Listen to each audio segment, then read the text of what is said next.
Alright, ladies and gentlemen, so thought I'd do this video because I realized that there is not a lot of information out there about lighting packages on the newer Ford Expedition, the one right before the body style change. So I've got a 2017, which is it's a 2017 Limited, and from the factory, you know, they actually have some pretty decent headlights. They're projector beam. But one thing that they skimped on, it seems like they've upgraded everything else for the last 3 years of this body style. The beams are still halogen, or I should say the bulbs are still halogen.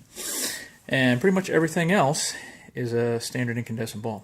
So right here on the side of the headlight assembly, they did put in an LED marker light. It's not very bright. It's actually pretty much a letdown. I would have really much rather that this had been clear. So a couple of options. One, I disassembled the headlight, completely redo everything. Don't really want to get into that. Still want to kind of keep the factory appearance. So to date, I've already replaced the tail light assemblies with LED bulbs. LED turn signal, LED backup light. Both of those are JDM A-stars, or JDM Master, depending on how you want to pronounce it. This vehicle does require resistors in order to keep from having the hyper flash and the really annoying blinker. I've already upgraded the front, we'll call them driving lights, but they're really daytime running lights. By the factory, they are an amber bulb. They also double as the turn signal. That's these right here. I'll actually fire them up once I'm finished shooting everything here. But I've gone with the Diode Dynamics switchback bulbs, and those things are great. So normally the bulbs are on whenever you've got the, at the very least, the marker lights on, the parking lights, as are the wonderful LED fog lamps or driving lamps that Ford installed. So that's the one thing they did right. They put in these LED driving lamps, but nothing else. So it doesn't even match. It's a nice cool blue color from the factory down here and a yellow color up here when everything else is running. So what the switchbacks bulb did is normally it's a nice cool blue color down here whenever the vehicle's running, and then you hit your turn signal, they switch to amber. When you turn signal deactivates, they go right back to that nice cool white color, like a 5000, 5500K color temperature or whatever. But with that said, I've gone out and I've bought what I believe, after doing some research, because like I said, there's a dearth of information out there on these vehicles. I don't know if it's just because there was only 3 years of model run for this specific one, although the body style itself, for the most part, has been around for 10 years. They switched over to the EcoBoost Twin Turbo V6 in 2015. 2017 was the end of the model run. So I don't know. Maybe it's just because they're not as popular, or there aren't as many of them as some of the other ones that were produced before them. But with that said, I'm going to pull this headlight assembly out. I've already done the other one. I want the Diode Dynamics SL1 9005 LED bulb conversion. And from what I can tell, these things are rock solid. And they should produce a pretty nice beam pattern, pretty close to what the original was. So I've already removed. I'm not going to make this a true tutorial. I'll show you some things once I get in here. But bolt here, pop this tab up, and then pull out. There's 2 clips right here and here that actually keep it secured inside the fender. Pull it straight out. Just be careful. You can end up scraping the bumper pretty badly if you're not doing this with a little bit of caution. Give me a minute. I'll go ahead and pull this thing out and we'll see what we have. And we're back. So you can already see what I've done here. It's actually pretty hard to see. Let's do this. Get a little bit extra light in here. So if you look closely, you'll see the resistors that I mounted for the turn signals. Wired them into the loom and soldered all my connections. These things come, you know, from Diode Dynamics with the side taps, the T-taps. I hate those things. I want everything to resemble more of a factory appearance. So if you will, there's only 2 connectors to the Ford headlamps. This is the main connector for the high and low beams and the running lights, and this is your turn signal connector and your daytime running light. Very simple. Like I said, I actually just soldered in 2 more wires here, split the loom open, ran them all the way back to the resistor, I mounted the resistor to the part of the core support for the front. You'll see the actual magnesium core support there, and then what's behind it. And that should help dissipate the heat pretty well and keep them out of the way, keep them out of the elements, and for the most part, keep things tidy. Did the same thing for the most part in the rears. Like I said, that's not really what this one's about. But I put them, ran some wires down pretty much the same way through the factory loom, and then just secured them on some extra sheet metal under the vehicle out of the way for the same reasons. But that shows you the big gaping hole where the headlight assembly typically is. If we come over to the bench, we'll see the actual headlight assembly. So if you look at the back of it, 2 dust plugs. This is your high beam. Your low beam is the one to the right. That other one doesn't really serve any purpose, but it's there. You can get access to the LED components for the side marker lights, the factory ones. Right here is your top connection for, like I said, your daytime running lights and your, I'm sorry, not your daytime running lights, your marker lights and your high and low beams. And then here is that switchback bulb I was talking about. So I'm going to pull it out just to show you what it's like. Nice component, pretty heavy duty. It's got your white and your amber chips in there, and then it's got this almost beam focuser on the front. It does a really good light pattern and looks really great when it's running the way it's designed, so when those daytime running lights are on. Like I said, we'll show you that. But what we want to look at is over here. As soon as I can get this plug out, presuming I can do it while holding the camera. And here we are. So there you have it. That is your standard halogen beam bulb. Just pops in there. All the connections are contained inside the actual housing. But when I pop it out, you'll see I got a little bit of a pigtail heel to work with. And that's where my connector is. These are, at least these are Phillips bulbs that I used, thinking I could get maybe a little bit better color temperature out of them. But to be honest, it didn't do anything. And here's what we're going to replace it with. Plenty of videos out there on these, but not for this particular application, even though they're pretty standard as far as the bulb is concerned. You can see this thing is built like a tank. It's I believe it's a zinc housing. You got a plastic cover over here and your fan assembly. A little loud when they run, but they're not too bad. I believe this is going to be part of the circuitry that runs the drivers for the LEDs, and then your 9005 connector. I got to fit all this in there, and I'll show you what I did for the other side in a minute. I'm a stickler for making sure that things are secured because I don't want this thing banging around. All this does fit behind that dust cap pretty well. There's actually more room than you think it is. But what I'm going to do is I'm going to put this one together, and then I'll show you what it looks like after I'm done. One, because I don't have a tripod, and two, because it's just easier. So stick with me. I'll be back in a minute. So real quick, I got the factory bulb out. You can see the factory connector here. And what I want to do is show you this real quick. These bulbs are polarized just like everything else. And let's see if I can get a focus on here. No, it's not that side. There we go. So if you look at it, plus and minus let you know which pin is which. So this one on the left here is the positive. One on the right is the negative. Just take a look at your wires. They're the same color for both sides. That brown one's going to be your positive. So just make sure that that brown one lines up with the positive terminal.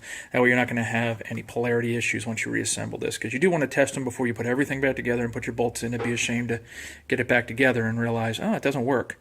Well, it probably does work. You just probably put it in backwards. And then my goal here is we'll take this this driver here. I got some 3M double-sided automotive tape, and we're going to put it right in here out of the way so that it's secured to the back side of this part of the headlamp assembly. We'll tuck the wiring around here. Our bulb index is one way. That's make sure that the beam pattern's correct.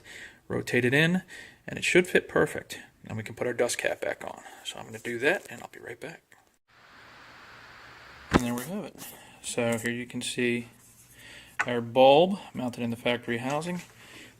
Plenty of clearance, and if you look closely over there, you will see that the driver pack is secured to the side in there. And then towards the bottom, it's just the extra wiring. Kind of hard to see because I can't get the flash on in here. But with that said, once all is said and done, pretty easy to do, right? So I'll get this dust cap back on, we'll get everything plugged back up and secured, we'll fire them up, and we'll take a look at the beam patterns, and I'll also show you those switchback bulbs, just for S and G's. That's fill in your own blanks there for what that means. As I promised, we are back. So everything's all buttoned up. We're actually going to walk over here. First time. Tell you what, I'll take you with me. Let's go. I also did the puddle lamps on this, which you'll see when I open the door. And the interior lights are now all LED as well, but gives it a nice, more modern, clean, yeah, 2 car seats, that's my life, clean look. So let's go ahead and turn on the high beams. Not the high beams, the low beams. Right now the other high beams are still halogen. So, taking a look at the beam pattern. Good cutoff. It's actually pretty similar to the factory now that I look at it. There's a hot spot here. And this is darn near identical to what the factory one looked like. Actually, it looks like eyes. I'll be interested to see how this looks once we get it out on the road in the dark. But, you listen close enough, you'll hear the fans running. And there we go. Nice, crisp, white light. If you look at that lower driving light, or I should say the daytime running light, it is clear. Normally, that would be amber, and it would almost match the LED marker over there, and just kind of run in together. But now it's like one big clear light. So let's turn the hazards on and show you what I mean by the switchback. You can already see. There we go. And there's the switchback now. We've gone to amber. Nice, modern looking amber color. Obviously instant on, instant off, so big difference. Come back and look at the tail lights since we're here. So these are a JDM A-Star, or a JDM Master, if you will. 3157 bulbs. No other modifications other than the resistors I needed to use. They fit perfectly. The backup lights, same thing. Reverse lights, great, super bright. I say they're 2000 lumens. I don't know about that, but they are bright and a nice, clean white look. So all in all, so far so good. We'll see what happens once we get these things out on the road, but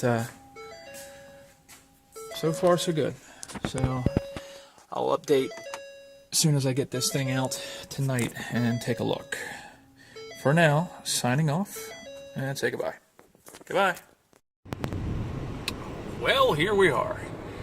The first question you're probably going to ask is, am I driving and recording at the same time? And the answer is absolutely, because I'm an idiot. Don't try this at home. But what I wanted to show you was that, one, they work. You know, it's a good thing. Two, it's actually really hard for you to see on the video, most likely, just because of all the ambient light. I don't live in an area that has a significant amount of dark roads. But what I can see is that the field of vision is illuminated pretty well. And the light is actually a lot less intrusive compared to the old beams. Much whiter and cleaner. So if anything, this video probably makes it look like it's a little bit more yellow, but I can assure you it's not. It is different than the original setup. I think it's more that I have to get used to it, but still I have good vision. Give me a second here. Once this guy passes, we'll go ahead and hit the high beams. There's the high beams. Back to the low beams.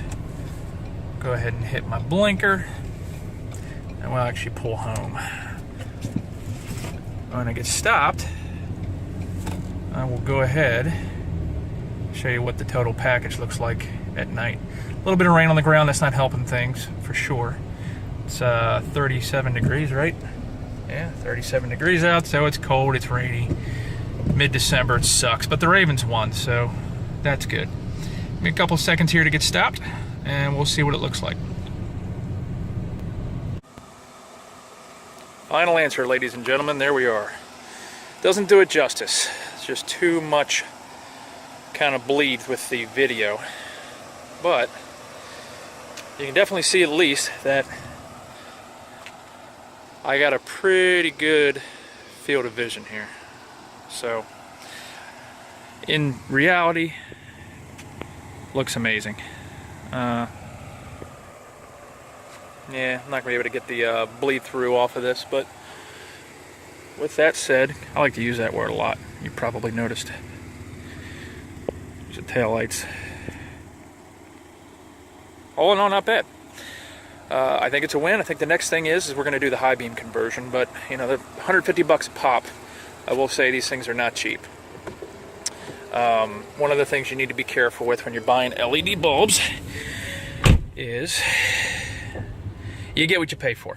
So you can buy those $30 bulbs on eBay or Amazon or wherever, honestly, and you're going to get what you pay for.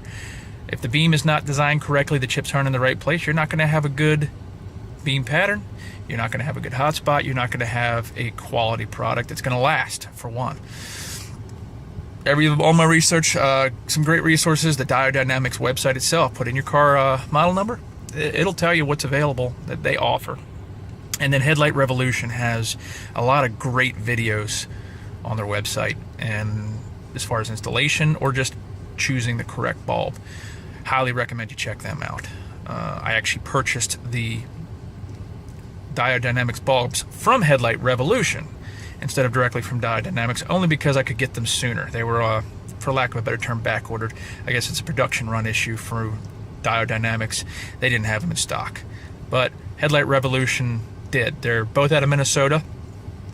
Pretty sure they're familiar with each other as far as the fact that both of them are located in Minnesota, and one manufactures the bulbs and sells them, and one is a retailer of good quality bulbs. There's some other options on there, on their website, on Headlight Revolution. Probably similar. I chose the Diodynamics just because I liked what I saw. American company, American made. So far very satisfied with the products. Now, they have 3-year warranty on them. We'll see how they hold up. I hope not to have to exercise that warranty, but if I do, I'll let you know. I'll update the video. Any questions? Go ahead and fire them off in the comments. I'll try and answer them. Again, I'm no expert. I do a lot of stuff myself. Pretty good with my hands. First, foray into LED lighting as far as headlights are concerned, and a pretty expensive one at that. So, at any rate, this will close it down. Something changes, I'll let you guys know. Otherwise, hopefully you don't hear from me. Have a good one. And as always, tip your bartenders, tip your waitresses. They take care of you. You take care of them.